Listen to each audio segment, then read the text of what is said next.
সাংস্কৃতিক সন্ধিয়াৰ এখন সভা পতা হৈছিলে ফেব্ৰুৱাৰী 13 তাৰিখে। সেই সভাখনক প্ৰিন্সিপাল ছাৰে সামূহিকভাৱে সামাজিকভাৱে আমাক সকলোকে কৈছিলে যে আজিৰ পৰা এখন কলেজত কোনো ধৰণৰ ইউনিয়ন নচলে। প্ৰিন্সিপাল এজনে এখন ইউনিয়ন সেনেকৈ ভাঙি দিব নোৱাৰে। তেখেতে আমাক কৈছিল যে কোনো ধৰণৰ কাম ইউনিয়নে কৰিব নোৱাৰে আৰু আমাক ৰিজাইন দিবলৈ বাধ্য কৰাইছে। গতিকে আমি সাধাৰণ সম্পাদকে সেইদিনাই মোৰ হাতত, মই যিহেতু প্ৰেচিডেণ্ট, মোৰ হাতত ৰিজাইন দিছিলে। তাৰ 5 দিন পিছতে ময়ো ৰিজাইন দিছোঁ ছাৰৰ হাতত আহি পেলাই। আৰু ছাৰে যিহেতু সামাজিকভাৱে আমাৰ ইউনিয়নখন ভাঙি পেলাইছিলে, আমাৰ দাবী এটাই যে আমাক ইউনিয়নখন আকৌ বনাই দিয়ক। যিকেইজন আমি স্পৰ্টছ ছেক্ৰেটাৰী, সাধাৰণ সম্পাদক আৰু মই প্ৰেচিডেণ্ট, আমি তিনিজনে পদৰ পৰা আমি ৰিজাইন দিছিলোঁ। গতিকে আমাৰ পত্ৰিকা আমাক আজিৰ ভিতৰতে ঘূৰাই দিয়ক।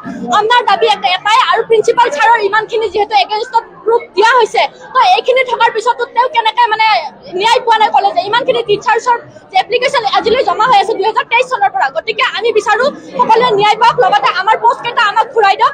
7-8 মাহৰ পৰা আমি ৰিজাইন দি পেলাই ৰখি আছোঁ, কিন্তু ছাৰে আমাৰ ৰিজাইনখন না একচেপ্ট কৰিছে, না আমাক পাৱাৰ ল'ব দিছে, আমাক কোনো ধৰণৰ কাম কৰিবলৈ দিয়া নাই। গতিকে মানসিক অশান্তি, সাধাৰণ সম্পাদকে মানসিক অশান্তিৰ কাৰণে তেখেতে ৰিজাইন দিব লগা হৈছে। এখন সভাত সামাজিকভাৱে তেখেতে কি কৰিছে, আঁঠুকাঢ়ি সেৱা লৈ ষ্টুডেণ্টক ক্ষমা খুজিছে, কাৰণ সেই সভাখন আমি সম্পূৰ্ণ কৰিব নোৱাৰিলোঁ, কাৰণ ষ্টুডেণ্টছৰ আগত আমি দায়ী হৈছোঁ। আৰু প্ৰিন্সিপাল ছাৰে আমাক এইখিনি কৰি দিব লাগিব। আমাৰ ইউনিয়ন সভাখনৰ এই বছৰত যিয়ে প্ৰেচিডেণ্ট, স্পৰ্টছ ছেক্ৰেটাৰী যিসকল আমি তিনিজনে ৰিজাইন দিছিলোঁ, আৰু বাকী যিকেইজন ছেক্ৰেটাৰী আছে সেইকেইজনতো যাব, আৰু বাকীখিনি আমাৰ তিনিজন